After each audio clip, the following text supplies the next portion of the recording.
Hello friend, आप सबका स्वागत है आपके अपने YouTube चैनल एडुलाइट ट्यूटोरियल पे। आज मैं आपके लिए DFCCIL के 3 फेज इंडक्शन मोटर का पार्ट 2 का क्वेश्चन लेके आया हूं। इससे पहले पार्ट 1 का वीडियो एडुलाइट ट्यूटोरियल पर डाला हुआ है, आप जाके प्ले लिस्ट में चेक करके वहां से देख सकते हैं। चलिए पहला क्वेश्चन को स्टार्ट करते हैं।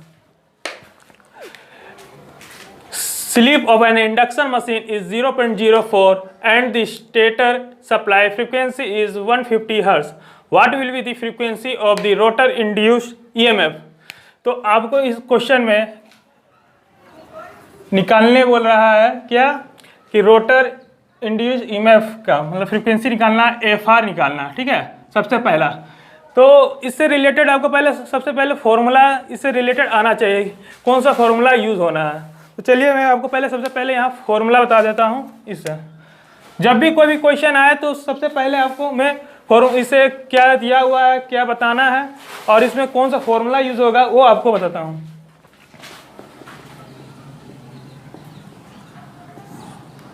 तो आपका पूछा हुआ है FR, तो हम लोग जानते हैं FR is equal to slip time of FS, synchronous speed.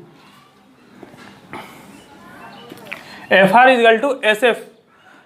तो आपसे सबसे पहले क्या निकालना है, स्लिप जानना होगा FR निकालने के लिए और फ्रीक्वेंसी ऑफ निकालना है सिंक्रोनस मशीन का।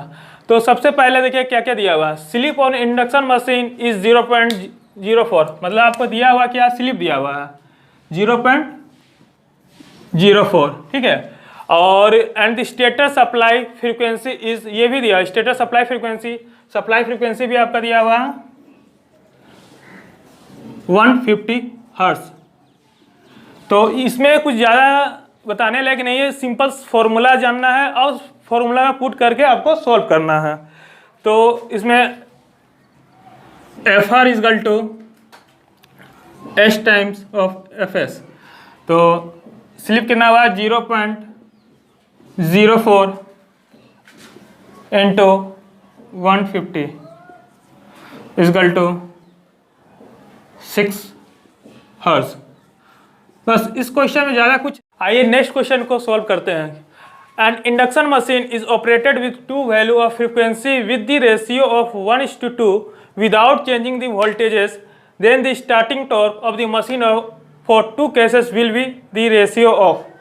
तो आपको क्वेश्चन में बोल रहा है कि हमको निकालना है starting torque of the machine 2 case के लिए। एक F1 जब है 1 और F2 है इक्वल टू 2F। तब आपका गिवन क्या दिया हुआ है,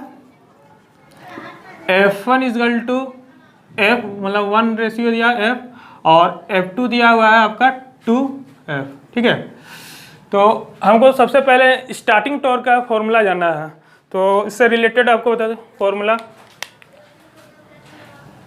T starting equal to K time E2 square R2 square plus X2 square, ये फॉर्मूला होता है। और यहाँ पर जो K है ये कांस्टेंट है, मतलब इसका वैल्यू होता है आपका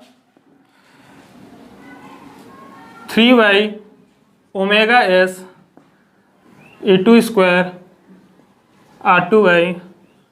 R2 स्क्वायर प्लस X2। अब यहाँ पर ओमेगा एंगुलर स्पीड है, उसका लिख सकते हैं सीक्वेंस स्पीड में आपका 2πn into 60 into E2 square R2 square plus X2 square. ये आपका स्टार्टिंग टॉर्क का फॉर्मूला हो गया आपका ओवरऑल। अब देखिए यहाँ क्वेश्चन में क्या बोला जा रहा है कि induction machine operated with 2 value of frequency without changing the voltage. यहाँ क्वेश्चन में बोला विदाउट चेंजिंग द वोल्टेज, मतलब आपको वोल्टेज को चेंज नहीं, कांस्टेंट करना। R2 और रोटर रेजिस्टेंस और रोटर रिएक्टेंस दोनों कांस्टेंट है, और यहाँ पर वोल्टेज भी आपको बोल दिया कि कुछ चेंज नहीं करना, जो है वही है। तो ओवरऑल ये कट जाएगा सिंपली, तो इसको लिखने का जरूरत नहीं है यहाँ इस क्वेश्चन के लिए। यहाँ पर डायरेक्ट हम लोग लिख सकते थे T starting is equal to 1/ns direct, ताकि सब कांस्टेंट वैल्यू है, ये सब ये जितना भी है ये ओवरऑल कट जाएगा। ठीक है, तो यहाँ पर directly T starting equal to 1/ns। और NS क्या होता है आपको पता है, सिंक्रोनस स्पीड क्या होता है 120 F/P। अब यहाँ पे NS डायरेक्टली प्रोपोर्शनल F आ गया, ठीक है। अब हमको यही कंडीशन निकाला था starting torque first case with second case. तो T स्टार्टिंग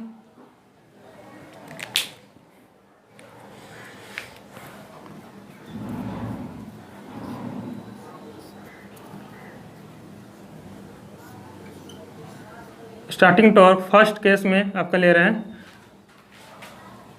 क्या हो जाएगा, frequency 1/F1 with ratio second case 1/F2 equal to F2/F1। अब यहाँ पर F2 और F1 का वैल्यू क्या है, 2F और F। तो F2 का वैल्यू क्या है 2F और F1 का F। तो मेरा रेशियो आ गया आपका 2:1। क्वेश्चन में यही बोल रहा था आपको क्या कि the starting torque of the machine of two cases will be the ratio, मतलब first case starting torque with respect to second case का। तो आपका आ जाता है रेशियो 2:1। ये आंसर हो गया। इसी से बहुत सारा क्वेश्चन में सॉल्व होता है, मतलब इससे वैल्यू चेंज कर देगा। अगर स्टार्टिंग टॉर्क में आपका E2 का वैल्यू दे दिया, R2 का वैल्यू दे दिया, H2, अब पूछ दिया आपका स्टार्टिंग टॉर्क क्या होगा, तो यहाँ पर पुट कर सकते हैं वैल्यू को और यहाँ से सॉल्व कर सकते हैं स्टार्टिंग टॉर्क का। तो फॉर्मूला सबसे पहले याद होना चाहिए कि कौन सा फॉर्मूला किस जगह यूज हो रहा है, ठीक है। आइए नेक्स्ट क्वेश्चन को सॉल्व करते हैं। It is given that the starting current of a 3-phase induction machine is 3 times the rated current while the rated slip is 6%. What would be the ratio of the starting torque to full load torque? तो आपको question में बोल रहा है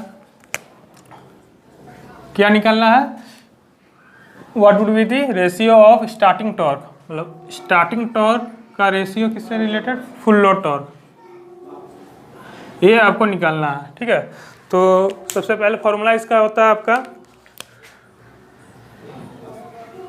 T starting T full load equal to I starting by I full load whole square slip time frequency. ये आपका formula होता है।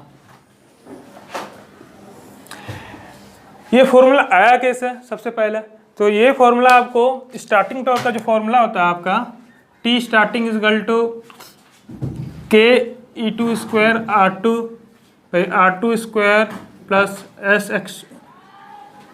x2 स्क्वायर, स्टार्टिंग टॉर्क का ये फॉर्मूला होता है। और रनिंग टॉर्क मतलब फुल लोड टॉर्क का होता है formula K slip time E2 square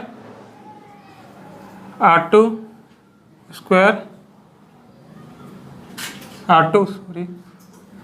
square plus x2 का होल स्क्वायर। ये दोनों, ये स्टार्टिंग टॉर्क का फॉर्मूला, ये रनिंग टॉर्क का फॉर्मूला, ये दोनों का पुट करके रेशियो निकालिएगा तो ये फॉर्मूला ओवरऑल आता है। इससे स्टार्टिंग टॉर्क में full load torque is equal to starting current by full load current का whole square into slip time. अब देखिए क्वेश्चन में दिया हुआ क्या है, सबसे पहले it is given that starting current, क्या दिया हुआ है आपका, starting current is equal to 3 times the rated current, मतलब 3 times the full load current मतलब रेटेड करंट, यही आ गया।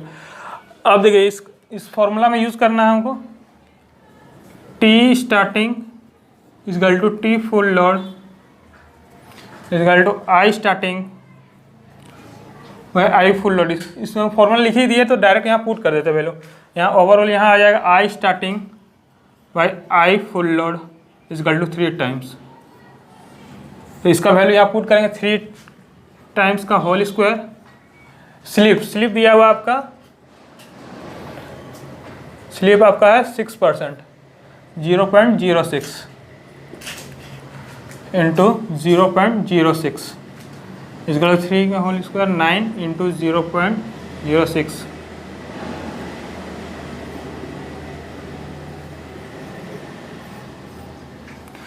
0.54, ये आपका आंसर है। एक क्वेश्चन में देखिए सबसे पहले देखिए क्या दिया हुआ, सबसे पहले ये समझना है क्या दिया। और क्या निकालना है वो कॉन्सेप्ट क्लियर रहना चाहिए। और इससे पहले फॉर्मूला सबसे पहले इसमें यूज़ होना है, कौन सा फॉर्मूला यूज़ होना है वो जानना ज़रूरी है। अगर आप लोग को फॉर्मूला से रिलेटेड चाहिए तो मैं एक वीडियो बनाऊंगा जिसमें सारे फॉर्मूला एक जगह रहेगा, तो वो फॉर्मूला आप याद कर लीजिएगा तो कोई क्वेश्चन आपसे छूटेगा नहीं। अगर आपको चाहिए कुछ भी इस तरह का, अगर कमेंट करके आप बता सकते हैं मुझे। आइए नेक्स्ट क्वेश्चन सॉल्व करते हैं। The approximate value of efficiency of 3 phase induction machine running at a slip S is given by. तो इसमें कोई निकालने के लिए बोल रहा है, इफिशिएंसी निकालना है 3 फेज इंडक्शन मशीन का। तो सबसे पहले हम लोग फॉर्मूला जानते हैं efficiency of 3 phase induction machine का। ओवरऑल सबका सेम ही होता है, P output by P input. ये जनरली सबका इफिशिएंसी निकालने का ये होता है पी आउटपुट या पी इनपुट। मगर यहाँ पर आपको बताते हैं पी आउटपुट और P input 3 phase induction machine क्या होता है। तो आपको पहला वीडियो में ये बताया हुआ था पी आउटपुट पी इनपुट के बारे में। अगर याद नहीं है तो इसको मैं अभी बता देता हूँ। P output ratio is equal to P M is equal to P जी।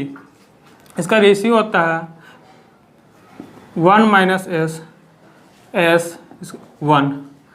तो यहाँ पर पी आउटपुट बाई पी जी क्या हो जाएगा आपका, अगर देखा जाए इस रेशियो से निकाला जाए तो 1 माइनस एस इज टू 1, मतलब 1 माइनस एस। तो पी आउटपुट को लिख सकते हैं हम लोग, P output is equal to 1 minus S into P G, ठीक है, इंटू 100 इफिशिएंसी निकालने के लिए। अब यहाँ पुट कीजिए, इफिशिएंसी 3 फेज इंडक्शन मशीन का फॉर्मूला होता है पी आउटपुट पी इनपुट। तो पी आउटपुट मेरा क्या है, पी इनपुट को ही हम लोग 3 phase induction P G air gap power बोलते हैं पी इनपुट को। तो P output by P G का अभी निकालें 1 माइनस एस गल टू पी जी, मतलब कि पी आउटपुट का देगा 1 minus S into P G by P G into 100। तो P G cancel equal to 1 minus S into 100। ये आपका आंसर है। 3 फेज इंडक्शन मशीन का एफिशिएंसी आपका 1 माइनस एस इंटू 100। यहाँ पर पी आउटपुट पी इनपुट, यहाँ पी आउटपुट दिया 1 माइनस एस इंटू पी जी, यहाँ पी इनपुट पी जी के बराबर होता है, ठीक है। तो आइए नेक्स्ट क्वेश्चन को देखते हैं क्या बोल रहा है। The eddy current losses in an AC motor is 100 watts at 50 hertz.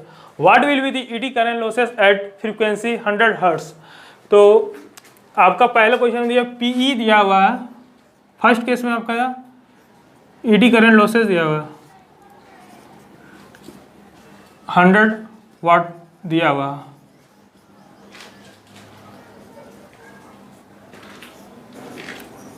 PE1 100 watts. कितना फ्रीक्वेंसी पे दिया है, F1 दिया हुआ आपका 50 हर्ट्ज पर दिया हुआ, ठीक है। आपको निकालना क्या है, ईडी करंट लॉसेस निकालना, सेकंड केस निकालना, मतलब कि E2 निकालना है। कितना हर्ट्ज पर निकालना है हमको, 100 हर्ट्ज पर। F2 है 100 हर्ट्ज। सबसे पहले इससे रिलेटेड फॉर्मूला जान लेते हैं क्या है ईडी करंट लॉसेस का फॉर्मूला। ईडी करंट लॉसेस का फॉर्मूला होता है P is equal to KE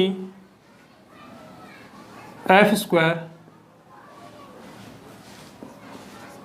BM square thickness volume का होल स्क्वायर। ये आपका फॉर्मूला है ईडी लॉसेस का, ठीक है। अब क्वेश्चन में क्या दिया हुआ है, आपका क्वेश्चन में हर फ्रीक्वेंसी दिया हुआ, बाकी किसी को रिलेट नहीं करना। अगर जो जो क्वेश्चन में दिया हुआ है उससे रिलेटेड करना है। यहाँ पर आपका दिया फ्रीक्वेंसी दिया, बाकी ये सब कांस्टेंट हो जाता है, ठीक है। तो बाकी को एलिमिनेट कर सकते हैं, मतलब P is equal to directly program F square, overall ये निकल के आया, ठीक है। अब यहाँ पर देखते हैं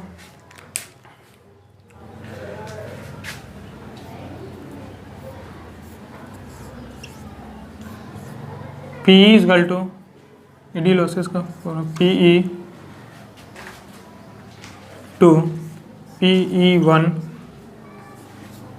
इजकल टू क्या डायरेक्टली प्रोपोर्शनल है ना, तो डायरेक्टली प्रोपोर्शनल था F2 बाई F1 का होल स्क्वायर। ये हो गया। Overall PE2 is equal to PE1 F2 by F1। F2 कितना दिया हुआ आपका, F2 100 हर्ट्ज है,